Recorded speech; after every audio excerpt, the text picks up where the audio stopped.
ఈరోజు వైష్ణవ శ్రీకృష్ణ జన్మాష్టమి, దీన్నే గోకులాష్టమి అనే పేరుతో పిలుస్తారు. ఈ సందర్భంగా నెమలి పింఛానికి సంబంధించిన ఎలాంటి ప్రత్యేకమైన పరిహారాలు పాటిస్తే శ్రీకృష్ణ పరమాత్మ అనుగ్రహానికి పాత్రులై ఆర్థిక ఆరోగ్య కుటుంబ సమస్యల నుంచి సులభంగా బయటపడవచ్చో నేటి పరిహారాలు పరిష్కారాలు అనే అంశంలో పరిశీలిద్దాం.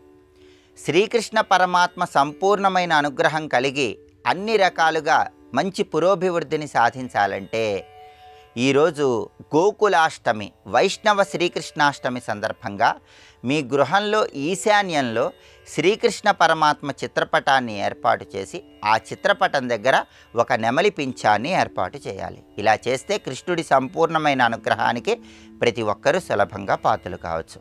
అలాగే గృహంలో ఉన్నటువంటి నకారాత్మక శక్తులన్నీ తొలగింపజేసుకోవటానికి, సకారాత్మక శక్తులు పెంపొందింపజేసుకోవటానికి ఈరోజు గోకులాష్టమి సందర్భంగా 3 నెమలి పింఛాలు తీసుకొని ఆ 3 నెమలి పింఛాలు మీ ఇంటి గుమ్మం పైభాగంలో ఒక త్రిశూలం ఆకారం వచ్చేలాగా ఏర్పాటు చేయాలి. అలా ఏర్పాటు చేసిన తర్వాత గంధంలో కొద్దిగా శుద్ధోదకం కలిపి ఆ తడి గంధంతో త్రిశూలం ఆకారంలో ఏర్పాటు చేసిన ఈ 3 నెమలి పింఛాలకు క్రింది భాగంలో ఓం ద్వారపాలాయ నమః అని రాయాలి. అలా తడి గంధంతో ఓం ద్వారపాలాయ నమః అని రాసినట్లయితే ఆ 3 నెమలి పింఛాలు ఓం ద్వారపాలాయ నమః అనే ఈ మంత్రము మీ ఇంటికి ఒక రక్షణ శక్తిలాగా ఉంటుంది. శ్రీకృష్ణ పరమాత్మ రక్షణ శక్తి కుటుంబంలో సభ్యులందరి మీద విశేషంగా పనిచేసి అన్ని రకాలైన నకారాత్మక శక్తుల నుంచి సులభంగా బయటపడవచ్చు. అలాగే ఈరోజు గోకులాష్టమి సందర్భంగా కృష్ణుడికి పూజ చేసే సమయంలో ఒక నెమలి పింఛాన్ని శ్రీకృష్ణ పరమాత్మ చిత్రపటం దగ్గర ఉంచి పూజ పూర్తయిన తర్వాత ఆ నెమలి పింఛాన్ని వ్యాపారస్తులు ధనం దాచుకునే ప్రదేశంలో ఏర్పాటు చేసుకుంటే వ్యాపారపరంగా మంచి పురోభివృద్ధి ఏర్పడుతుంది. అలాగే శత్రు బాధలు ఎక్కువగా ఉన్నవాళ్ళు శత్రు బాధల నుంచి సులభంగా బయటపడటానికి, శత్రువులను సైతం మిత్రులుగా మార్చుకోవటానికి శ్రీకృష్ణ పరమాత్మ పూజలో ఒక నెమలి పింఛాన్ని ఉంచి ఆ నెమలి పింఛానికి సింధూరం బొట్టును అలంకరించాలి.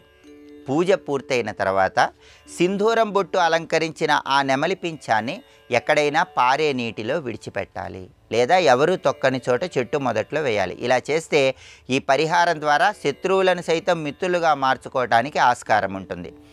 అలాగే దృష్టి దోషాలు ఎక్కువగా ఉన్న వాళ్ళు ఎవరైనా సరే దృష్టి దోషాల నుంచి సులభంగా బయటపడటానికి శ్రీకృష్ణ పరమాత్మ పూజలో ఒక నెమలి పింఛాన్ని ఉంచి పూజ పూర్తయిన తర్వాత ఆ నెమలి పింఛంలో పై భాగాన్ని కొద్దిగా కత్తిరించి దాన్ని ఒక వెండి తాయెత్తులో ఏర్పాటు చేసుకుని ఆ తాయెత్తును ధారణ చేయటం ద్వారా దృష్టి దోషాల సమస్యల నుంచి సులభంగా బయటపడవచ్చు. చాలామందికి దృష్టి దోషం వల్ల నిద్ర సరిగ్గా పట్టకపోవటం, మానసికంగా అశాంతి ఉండటం సంభవిస్తూ ఉంటాయి.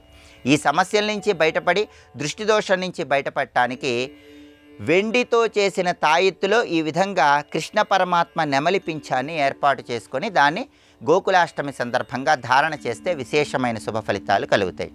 అలాగే చాలా కాలంగా ఏదైనా ఒక సమస్యతో సతమతమైపోతూ ఉన్నట్లయితే ఆ సమస్యకు చక్కటి పరిష్కార మార్గం లభించాలంటే, శ్రీకృష్ణుడి అనుగ్రహం కలగాలంటే కృష్ణుడి పూజలో ఒక నెమలి పింఛాన్ని ఉంచి పూజ పూర్తయిన తర్వాత రాత్రికి నిద్రించే సమయంలో తలగడ క్రింద ఆ నెమలి పింఛాన్ని ఉంచి నిద్రించాలి. మర్నాడు ఉదయం స్నానం చేసిన తర్వాత మీ తలగడ క్రింద ఉంచినటువంటి ఆ నెమలి పింఛాన్ని ఎక్కడైనా పారే నీళ్ళల్లో విడిచిపెట్టాలి, లేదా ఎవరూ తొక్కని చోట చెట్టు మొదట్లో వేయాలి. ఇలా చేస్తే కృష్ణ పరమాత్మ అనుగ్రహం వల్ల అతి త్వరలోనే మీకున్నటువంటి సమస్యకు ఒక చక్కటి పరిష్కార మార్గం లభిస్తుంది. ఇలా వైష్ణవ కృష్ణాష్టమి, గోకులాష్టమి సందర్భంగా నెమలి పింఛానికి సంబంధించిన ఈ ప్రత్యేకమైన పరిహారాలు పాటించి ఆర్థిక ఆరోగ్య కుటుంబ సమస్యల నుంచి సులభంగా బయటపడి శ్రీకృష్ణ పరమాత్మ సంపూర్ణమైన అనుగ్రహానికి ప్రతి ఒక్కరూ సులభంగా పాత్రలు కండి.